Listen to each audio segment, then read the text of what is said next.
Alam mo ba na ang pinaka-trusted na doktor sa England ay naging pinakamaraming serial killer sa kasaysayan?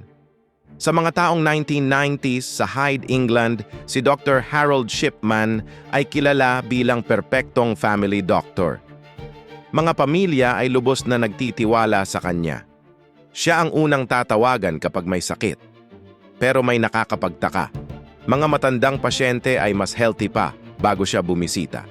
Pagkatapos ng kanyang home visits, biglang namamatay ang mga ito. Ginagamit niya ang morphine injection, pinapalabas na medical treatment. Habang nakaupo sa tabi ng mga matandang pasyente, tahimik niyang ini-inject ang nakamamatay na dosis. Pinapanood niya silang mamatay habang nagpapanggap na nag-aalaga.